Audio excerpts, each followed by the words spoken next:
What if I told you the biggest play of the year didn't happen on the court? It happened because the most dangerous player in the game wasn't even there. Yeah, I'm talking about a move so bold, so controversial, it shook the entire basketball world. This isn't some hot take, this is straight-up reality. Because when Caitlin Clark got left off that roster, it didn't just raise eyebrows, it lit a fire. And when Stephen A. Smith grabbed that mic and went off, he didn't just analyze the situation, he exposed it. He put the whole system on blast, revealing that Clark's absence wasn't just noticeable, it was powerful enough to flip the entire narrative of Team USA. See, the story they fed the public? Clean, polished, corporate fluff. Words like chemistry, experience, all that safe PR talk. But let's be real, that wasn't about basketball. That was about control. That was about protecting a hierarchy. Because when you've got a generational talent rewriting records, pulling millions of new fans into the game, and dominating under pressure like a straight-up superstar, and you still call her not ready? Nah, that's not strategy, that's fear. Fear of disruption. Fear of getting overshadowed. This wasn't about winning, this was politics in sneakers. And every excuse they threw out, it got cooked instantly. Defense. Please, her offense was torching entire systems. Experience. She's been carrying the spotlight like a seasoned vet since day one. Double teams, triple teams, media pressure, she's seen it all. Saying she couldn't handle the international stage? That wasn't just wrong, it was disrespectful. And deep down, everybody knew it. That's why the whispers got louder. Jealousy. Ego. A locker room not ready to pass the torch. So now the stage is set.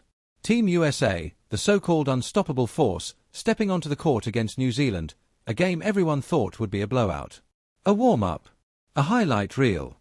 The vets were supposed to dominate, prove the critics wrong, and shut everybody up. But instead of focus, you saw arrogance. Loose warm-ups. No urgency. Like they already won before the tip-off. They weren't preparing for a battle, they were preparing for a coronation. And that's when everything started to crack, because what happened next? Nobody saw it coming. Check this out, that was brutal, right? You could literally feel the momentum shifting through the screen, and just like that, the whole Team USA dominance narrative? Gone. Everybody tuned in expecting a clinic, instead, they got a collapse. From the very first possession, the vibe was off. Passes flying out of bounds, easy buckets getting bricked, defenders lost like they just met in the parking lot 5 minutes ago. That elite chemistry they sold us? Man, it looked like straight chaos. Players arguing, missing rotations, running into each other. It wasn't a team, it was a breakdown in real time. And on the other side, New Zealand playing fearless, moving the rock, cutting sharp, executing like a unit. Suddenly, this wasn't a blowout, it was a dogfight. And by halftime, silence. Pure shock.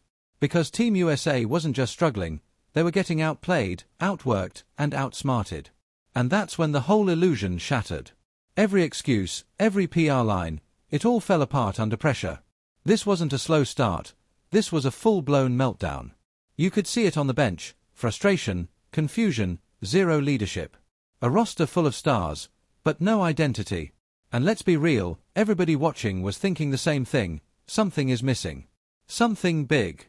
Then boom, Stephen A. Smith steps in and absolutely unloads. Not analysis, a full-on takedown. He called it exactly what it was, an indictment.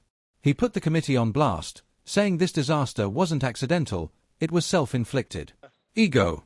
Jealousy. Bad leadership. And when he brought up Caitlin Clark, that's when it hit different. Because he didn't just talk about her scoring, he broke down her gravity. The way she bends defenses, pulls double and triple teams, creates space that nobody else on that roster can replicate. That fear factor. That swagger. That pressure she puts on opponents before the game even starts.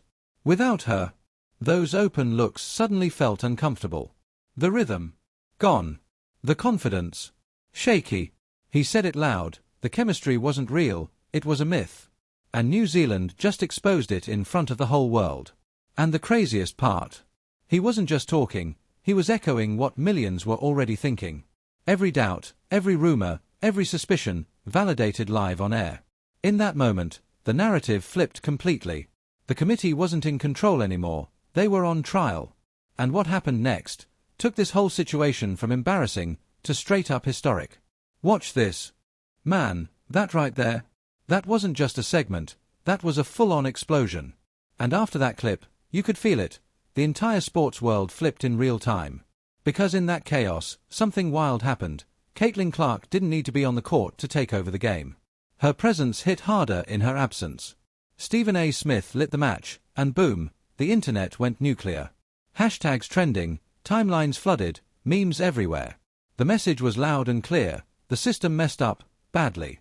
Every missed shot, every sloppy possession, it all felt like her ghost was hovering over the game. You could see it in the players' faces. They knew. The coaches knew. The whole plan. Cooked. And that's when the pressure hit different. This stopped being just a game.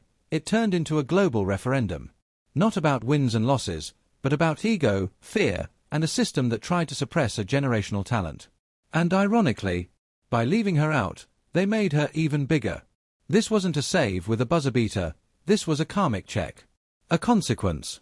They tried to control the narrative, and ended up amplifying it beyond anything they imagined. Second half. Totally different energy. That arrogance. Gone. Now it's desperation. Players attacking the rim like their reputations are on the line, because they were. The game turned ugly, gritty, straight-up survival mode. No flow, no chemistry, just hero ball. Which, ironically, proved the whole point. There was never real chemistry to begin with. Every bucket felt forced. Every stop felt like a last breath. And when that final buzzer hit, yeah, the scoreboard said win, but everybody watching knew the truth. That wasn't victory, that was escape. No celebrations, no swagger, just relief. Hollow, quiet relief. Post-game interviews. All scripted, all deflection. Dodging the one name sitting in everybody's mind, Caitlin Clark. Because deep down, they knew, this wasn't about the game anymore. This was bigger. That matchup against New Zealand, it became a turning point. A moment that exposed everything. The system. The politics. The fear of change. And in trying to hold back one rising star, they accidentally handed her the biggest win of all. She proved she's not just a player, she's the gravity of the sport. The central force. And the chaos her absence created, that sealed her value more than any stat line ever could. Now here's the real question. What happens next? Because Team USA didn't just nearly lose a game, they lost credibility. They lost that illusion of perfection. And now, moving forward, every decision, every lineup, every performance, will be judged through this moment. So if you're watching this thinking this was just another game, nah. This was history. And if you want more breakdowns like this, real stories, real drama, no filter, hit that subscribe button right now. Because WNBA Vibe is where the real game gets exposed, and trust me, this story, it's far from over.